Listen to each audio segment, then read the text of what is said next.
பகல் முழுக்க என்னவாவது பண்ணிக்கோங்க, நான் அதுல தலையிடவே இல்லை. உங்க வாழ்க்கையில நான் தலையிடல. உங்கள்கிட்ட இருந்து எதையும் நான் டிமாண்ட் பண்ணல. உன்னுடைய 1/2 மணி நேரத்தை கொடு, இல்ல 1 மணி நேரத்தை கொடு, நீ மூக்கப்புடி காத திருவு தலைகழ நெல்லு, எத்தையும் நான் டிமாண்ட் பண்ணலங்க. என்ன வேணா பண்ணிக்கோங்க, என்ன வேணா சாப்பிட்டுக்கோங்க, எதை வேணா குடிச்சுக்கோங்க. ஒரே ஒரு சின்ன ரெக்வஸ்ட், ராத்திரி நீங்க தூங்கும் பொழுது கான்சியஸா அந்த தூக்கத்துக்குள்ள விழணும். அதனால தண்ணி அடிச்சுட்டு தூங்காதீங்க.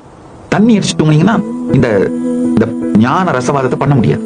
மீதி எதுனாலும் ஓகே, தூக்கத்துக்கு முன்னாடி நீங்க செய்யற எதை வேணா செஞ்சுக்கோங்க, தண்ணி அடிக்கிறத தவிர. ஒரு சில நாள் இதை செஞ்சீங்கன்னா உங்களுக்கு தூக்க மாத்திரை தேவைப்படாது. தூக்கத்துல போறதுக்குன்னே உங்களுக்குள்ள ஒரு ஃபிரிக்ஷன் உருவாயிட்டு இருக்கும் பாருங்க, அது சுத்தமா இல்லாம போயிடுங்க. நைட் மேரு இதெல்லாம் காணாம போயிடுங்க. உண்மையில உங்களுடைய தாயாருடைய கருவறையிலே நீங்கள் அனுபவித்த எந்த உணர்விலே நீங்கள் உருவானீர்களோ அந்த உணர்வுக்குள்ள நீங்க ஒடுங்கிறது தான் தூக்கம்.